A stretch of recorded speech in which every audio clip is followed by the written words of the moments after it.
Bonjour Frédéric. Salut, Alors tu rentres du Mexique où tu as participé à l'Ultra Run Raramuri. Alors en quoi ça consiste cette course? Écoute, c'était une première édition d'Ultra Trail. Ça s'est passé dans le nord du Mexique, à quelques kilomètres de Chihuahua, où il y a de fabuleux canyons. Et donc c'était une course de 180 km avec près de 10 000 mètres de dénivelé positif.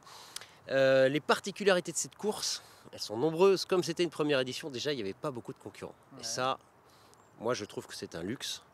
Vous étiez combien? On était 20 concurrents. 10 Européens, 9 Français, 1 Belge, et 10 Raramuri, les fameux Raramuri, qui est ce peuple local dont on entend parler dans le livre Born to Run, et qui vit donc sur place, et qui sont des coureurs exceptionnels. Et les gars courent en sandales, voilà.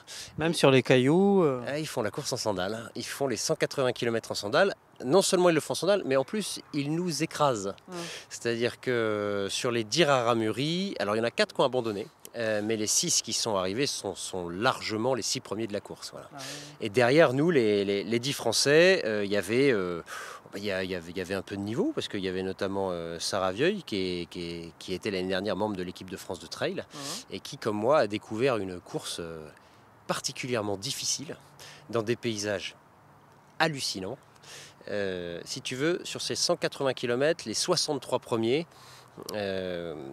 représentait 5400 mètres de dénivelé positif, donc c'était assez intense, c'était hyper technique. On s'est engouffré dans ces canyons, un truc extraordinaire, des paysages à couper le souffle, un silence incroyable, de temps en temps quelques Raramuri qui vivent là dans une maison perdue au milieu de nulle part, tu te demandes comment c'est possible. Mais donc c'était très très dur. Moi en plus j'ai fait une petite déshydratation au début dans le fond du canyon, donc petit moment d'aventure où j'ai attendu quelques heures les concurrents suivants qui m'ont... Parce qu'il y avait beaucoup d'écart entre les concurrents. Bah ouais, parce qu'il y avait pas mal de différences de niveau, et puis on n'était pas forcément dans un esprit vraiment de compétition, c'est-à-dire qu'on était beaucoup là pour l'aventure.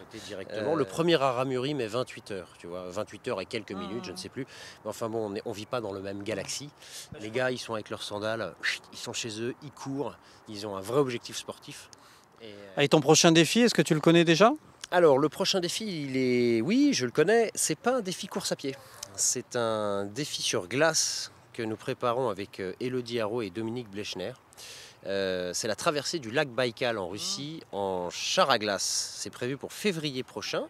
Écoute, on va te souhaiter bonne chance pour toutes ces aventures-là à venir. Et puis à bientôt. À très bientôt. Ciao. Salut.